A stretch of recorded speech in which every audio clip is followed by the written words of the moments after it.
নমস্কার, আমি doctor S A Mallick. আমি একজন ফিজিশিয়ান। আমি ডায়াবেটিস পেশেন্টদের চিকিৎসা করে থাকি। তো অনেক ডায়াবেটিস পেশেন্টরা আসেন, অল্প বয়সে মহিলারা যাদের পলিসিস্টিক ওভারিয়ান সিনড্রোম থাকে, এবং আমি রুটিন আল্ট্রাসোনোগ্রাফি করতে দিই অনেক সময় ডায়াবেটিক পেশেন্টদের ফ্যাটি লিভার আছে কিনা দেখার জন্য। তো তারা দেখতে ফ্যাটি লিভারের টেস্ট করতে গিয়ে দেখা যায় ইনসিডেন্টালি তার পলিসিস্টিক ওভারি ডায়াগনোসড হলো। পেশেন্টরা ভীষণ প্যানিক করেন, যে বলেন যে কেন পলিসিস্টিক ওভারি হলো ডাক্তারবাবু, আমার বিয়ে হয়েছে রিসেন্টলি, বাচ্চা হতে অসুবিধা হবে কি না, অথবা আমার বৈবাহিক জীবনে অন্য কোনো সমস্যা তৈরি হবে কি না। অনেক অবিবাহিত মহিলা থাকেন যারা ডায়াবেটিক, তারা আমার কাছে আসেন, তখন পলিসিস্টিক ওভারিয়ান ডিজিজ কোনোভাবে ডিটেক্টেড হলো, তার হয়তো কোনো সিমটম নেই। পলিসিস্টিক ওভারিয়ান ডিজিজ ডিটেক্টেড হওয়ার পরে সে অত্যন্ত প্যানিক করেন যে তার কোনো অসুবিধা হবে কি না, পোস্ট ম্যারিটাল লাইফে বাচ্চা কাচ্চার কোনো প্রবলেম হবে কি না, বা বন্ধাত্বে কোনো সমস্যা হবে কি না। তো এই জন্য আজকের এই টপিকটা আমি সিলেক্ট করলাম যে আপনাদের সঙ্গে আমি আলোচনা করি, যারা ডায়াবেটিক মা বোনেরা আছেন তাদের পলিসিস্টিক ওভারি কোনো সমস্যা তৈরি করবে কি না। প্রথমে আমরা আলোচনা করব যে পলিসিস্টিক ওভারিয়ান সিনড্রোমটা কী। আসলে দেখা যায় যে ওভারির বাইরে অনেকগুলো সিস্টের মতো জিনিস থাকে। পলিসিস্টিক ওভারি দুদিকেই থাকে, বাইল্যাট্রাল, এবং এটা সঙ্গে আরও কিছু সিমটম থাকতে পারে, যে পেশেন্টের ইনসুলিন রেজিস্ট্যান্স থাকতে পারে, তার ইরেগুলার মেনস্ট্রুয়েশন থাকতে পারে, মুখে অ্যাকনে থাকতে পারে, একটা male pattern of hair growth হতে পারে, গোপ দাড়ির মতো অনেক সময় এখানে চুল মহিলাদের গজাতে পারে, ওবেসিটি কারো কারো থাকে, একটু মোটা হয়ে যাওয়ার ব্যাপারটা। তো এই সিমটমগুলো থাকলে আমরা সাধারণত আন্দাজ করতে পারি যে এর পলিসিস্টিক ওভারিয়ান সিনড্রোম বা পলিসিস্টিক ওভারিয়ান ডিজিজ আছে। এবং মেনলি এটা ইনসুলিন রেজিস্ট্যান্স হলে হয়, এবং ইনসুলিন রেজিস্ট্যান্স যখন হয় আমাদের ইনসুলিন যে সেলসগুলো তৈরি করে প্যানক্রিয়াটিক বিটা সেলস, তারা অনেক বেশি বেশি ইনসুলিন তৈরি করতে থাকে এবং ব্লাডে ইনসুলিনের মাত্রা বেড়ে যায়, তখন এই পলিসিস্টিক ওভারিয়ান সিনড্রোমের মতো সিমটমগুলো তৈরি হয়। এবং এটা শরীরের মধ্যে মেল হরমোন কিছুটা বেড়ে যাওয়ার জন্য হয়, অ্যান্ড্রোজেন্স কিছুটা বেড়ে যাওয়ার জন্য। এখন দেখা গেছে যাদের প্রি ডায়াবেটিস আছে বা যাদের ডায়াবেটিস আছে, তাদের পলিসিস্টিক ওভারিয়ান ডিজিজ হওয়ার সম্ভাবনা সারা পৃথিবীতেই অনেক গুণে বেশি।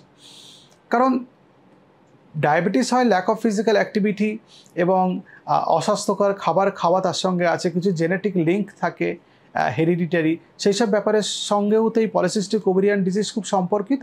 আসলে আমার অনেকে পেশেন্টরা বলেন, দেখুন ডাক্তারবাবু, আমার মেয়ে এত মোটা কিন্তু বাড়িতে কিছু খান না। তো মোটা হয়েছে তো বাইরের খাবার খেয়ে, বাইরে থেকে খাবার খেয়ে আসে হয়তো আপনার মেয়ে, বাড়িতে এসে খাবার খেতে পারেন না, আপনি ভাবছেন হয়তো খাবার না খেয়েই মোটা হয়ে যাচ্ছে, অথবা এমন কিছু খাবার খাচ্ছে যেগুলোর মধ্যে গুড ক্যালোরি, মানে ভালো ক্যালোরি খুব কম আছে, এবং তাতে শরীরে ওজন বেড়ে যাওয়ার সম্ভাবনা বেশি আছে ফাইবার কম থাকার জন্য। এই পলিসিস্টিক ওভারিয়ান সিনড্রোম হলে না আমাদের বডিতে একটা হরমোনাল ইমব্যালেন্স হয়, এবং অ্যান্ড্রোজেন বা মেল হরমোনের পরিমাণ কিছুটা বেড়ে যায়। মহিলাদের মধ্যে তো পুরুষদের যে শরীরে যে হরমোন থাকে সেটা বেশি বেড়ে যাওয়াটা খুব ভালো জিনিস নয়।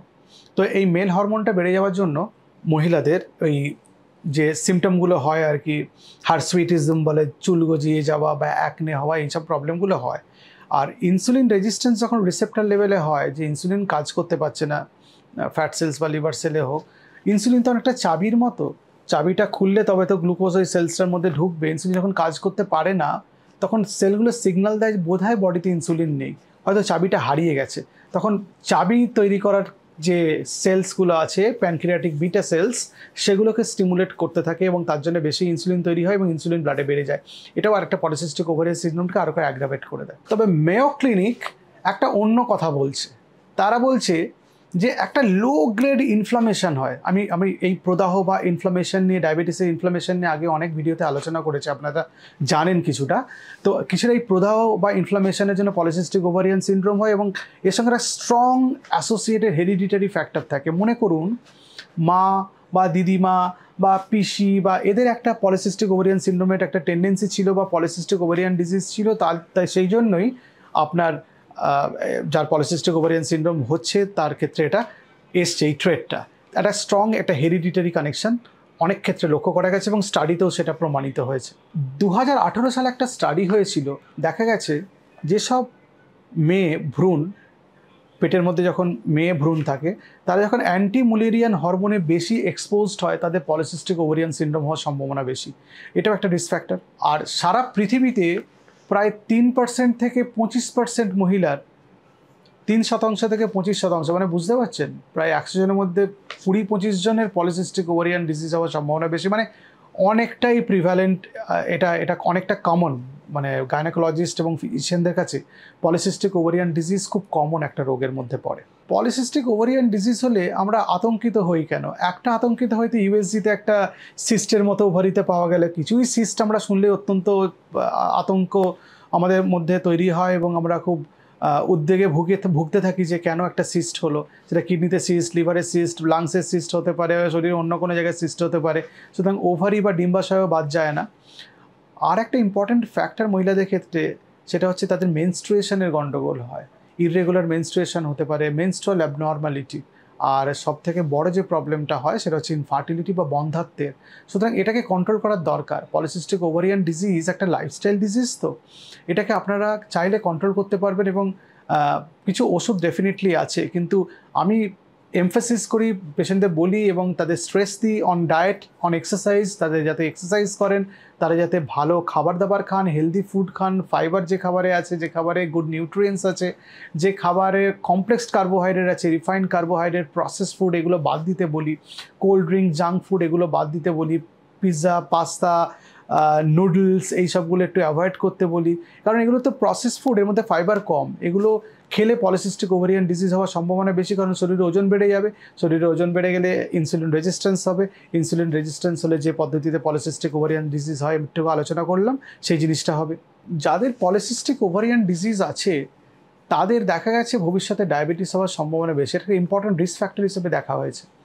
এবং পলিসিস্টিক ওভারিয়ান ডিজিজ আছে এবং তার তিনি প্রেগনেন্ট হয়েছেন বা তার গর্ভাবস্থায় তার বাচ্চার মধ্যে কনজেনিটাল হার্ট ডিজিজ বা জন্মগত যে হার্টের আমাদের হৃদযন্ত্রের যে ত্রুটি, অনেক সময় ফুটো থাকে, এএসডি, ভিএসডি, পিডি এগুলো বলে, সেগুলোর সম্ভাবনা বেড়ে যায়।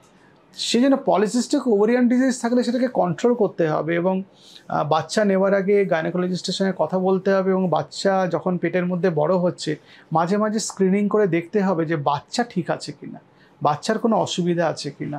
যদি বাচ্চার কোনো অসুবিধে থাকে তাহলে সেটা গাইনোকোলজিস্টের সঙ্গে কথা বলে, নিজেরা হাজব্যান্ড ওয়াইফ কথা বলে, পরিবারের অন্যান্য সদস্যদের সঙ্গে কথা বলে একটা ডিসিশান নিতে হয় অনেক সময়। সেই জন্য এটা ইম্পর্টেন্ট। পলিসিস্টিক ওভারিয়ান ডিজিজে 4 to 8 times more chance of diabetes হয়। মনে করুন একজন মহিলা তার পলিসিস্টিক ওভারিয়ান ডিজিজ নেই, আর একজন মহিলা যার পলিসিস্টিক ওভারিয়ান ডিজিজ আছে, এই মহিলার ডায়াবেটিস হওয়ার সম্ভাবনা এই মহিলার থেকে 8 গুণ। তার মানে বুঝতে পারছেন কতটা ইম্পর্টেন্ট পলিসিস্টিক ওভারিয়ান ডিজিজ থাকলে সেটা ডায়াগনোজ করা, সেটাকে ট্রিট করা, সেটাকে পারলে রিভার্স করার চেষ্টা করা। সবসময় যে রিভার্স করা যায় তা না, কিন্তু আমরা লাইফস্টাইলগুলো তো মডিফাই করতে পারি, সেটা অনেক সময় হেল্প করে ডায়াবেটিস আটকাতে। দেখা গেছে যে মেনোপজ হয়নি এরকম মহিলাদের 27% মহিলা পলিসিস্টিক ওভারিয়ান ডিজিজে ভুগছেন, মানে এতটাই প্রিভ্যালেন্ট। সুতরাং এটাকে নিয়ে সিরিয়াস হতে হবে, এটা নিয়ে ডায়েট মডিফাই করতে হবে, এক্সারসাইজ করতে হবে, ডাক্তারবাবুর পরামর্শ নিতে হবে। মানে শুধু আনন্দে জীবন কাটালে হবে না, নেশা থেকে দূরে থাকতে হবে। ওবেসিটি কমানোর জন্য যা যা বলার আমাদের ভিডিও আছে চ্যানেলে, দেখবেন। ওবেসিটি কমানোর জন্য যা যা করা সেগুলো করতে হবে, নাহলে তো হবে না। এই পলিসিস্টিক ওভারিয়ান ডিজিজ আপনার অনেকগুলো প্রবলেম তৈরি করতে পারে। একটা তো লুকস, আপনার যেখানে চুল গজিয়ে গেল, ব্রণ হচ্ছে, একটা চেহারা চেঞ্জ হয়ে যায় তো। আর বন্ধ্যাত্বের ব্যাপারটা, মেনস্ট্রুয়াল ইরেগুলারিটি ব্যাপারটা, এই ব্যাপারটাও তো মাথায় রাখতে হয়। যাদের পলিসিস্টিক ওভারি হয় বা আছে তাদের ডায়াবেটিস 4 বছর আগে আসে। সুতরাং ইম্পর্টেন্টলি দেখতে হবে যে এটাকে পলিসিস্টিক ওভারিয়ান ডিজিজ আছে, মানে আপনাকে ডায়াবেটিসটা মাঝে মাঝেই টেস্ট করে দেখতে হবে যে আপনার ডায়াবেটিস বা সুগার লেভেল বাড়ছে কি না। এটা একটা ইম্পর্টেন্ট মেসেজ আপনাদের জন্য। আর যেসব পলিসিস্টিক ওভারিয়ান ডিজিজ আছে, মহিলারা প্রেগনেন্ট হচ্ছেন, তাদের জেস্টেশনাল ডায়াবেটিস হওয়ার সম্ভাবনা 3 গুণ বেশি। এমনিতেই পলিসিস্টিক ওভারি থাকলে 4 থেকে 8 গুণ বেশি ডায়াবেটিস হওয়ার সম্ভাবনা। আবার যেসব পলিসিস্টিক ওভারি আছে মহিলাদের, যাদের প্রেগনেন্সি হচ্ছে, তাদের কিন্তু আবার জেস্টেশনাল ডায়াবেটিস বা গর্ভাবস্থায় ডায়াবেটিস 3 গুণ বেশি। সুতরাং মাঝে মাঝে ওটা ফ্রিকুয়েন্টলি টেস্ট করে দেখতে হবে গর্ভাবস্থায় ডায়াবেটিস হচ্ছে কিনা, কারণ গর্ভাবস্থায় ডায়াবেটিস হলে ম্যাক্টোসেমিয়া হয়, বড় বাচ্চা, সেটা আগে প্রিটার্ম লেবার হতে পারে, প্রি এক্ল্যাম্পসিয়া হতে পারে, এইগুলো তো প্রবলেম হয়, increase chance of caesarean delivery হয়ে যায়। তো এই ব্যাপারগুলো আমাদের মাথায় রাখতে হয় যে ডায়াবেটিসটা প্রপারলি কন্ট্রোল হচ্ছে কিনা প্রেগনেন্সিতে ডায়াবেটিস হলে। কীভাবে পলিসিস্টিক ওভারিয়ান ডিজিজ কন্ট্রোল করবেন? কিছু তো হরমোনাল পিল আছে বাজারে, ডাক্তারবাবুরা প্রেসক্রাইব করেন সেগুলো। আবার কিছু ডায়াবেটিসের ওষুধ আছে যেমন মেটফরমিন, এটাও ব্যবহার করা যায়। তবে আমি বলবো আপনি যদি লাইফস্টাইল মডিফাই করেন, আপনি যদি রেগুলার এক্সারসাইজ করেন, আমাদের যে এক্সারসাইজের গাইডলাইন আছে যেটা আমরা বলে থাকি যে এরোবিক এক্সারসাইজ হোক বা এমনি ফ্রি হ্যান্ড এক্সারসাইজ বা আপনার ইয়োগা করলেন, এইসবগুলো করতে তো পারেনি, তার সঙ্গে অন্যান্য স্পোর্ট অ্যাক্টিভিটিস লাইক ব্যাডমিন্টন খেলছেন বা টেবিল টেনিস খেলছেন বা ক্রিকেট, ফুটবল, সাইক্লিং, মহিলারাও আজকাল অনেক সময় ক্রিকেট ফুটবল খেলছেন। সুতরাং এগুলোকে মানে যেটা সুযোগ পাবেন আপনার কসরত করার সেটাই আপনারা করুন। আর ডায়েটের মধ্যে হোল গ্রেন খান, রিফাইন্ড কার্বোহাইড্রেটগুলো অ্যাভয়েড করুন। ওজন বেড়ে যায় এরকম খাবার, চিনি জাতীয় জিনিস, মিষ্টি জাতীয় জিনিস কম খান। কোল্ড ড্রিঙ্ক অ্যাভয়েড করুন, সুগারের ড্রিঙ্ক অ্যাভয়েড করুন, অ্যালকোহল অ্যাভয়েড করুন। এই খাবারগুলো আপনারা অ্যাভয়েড করুন আর হেলদি থাকার চেষ্টা করুন, তাহলে আপনারা ভালো থাকবেন। যদি আপনার কোনো কারণে ওজন বেড়ে যায়, আপনার ফ্যামিলিতে ডায়াবেটিসের হিস্ট্রি আছে বা পলিসিস্টিক ওভারিয়ান ডিজিজের হিস্ট্রি আছে, বা আপনার যদি মুখে অনেক অ্যাকনে হয়, অথবা আপনার এখানে এক্সট্রা হেয়ার গ্রোথ হচ্ছে, অথবা আপনার প্রি ডায়াবেটিস হচ্ছে, তাহলে একটা ইউএসজি করে দেখে নেওয়া পলিসিস্টিক ওভারিয়ান ডিজিজ হচ্ছে কিনা। দরকার পড়লে ডাক্তারবাবুর সঙ্গে যোগাযোগ করুন। নমস্কার।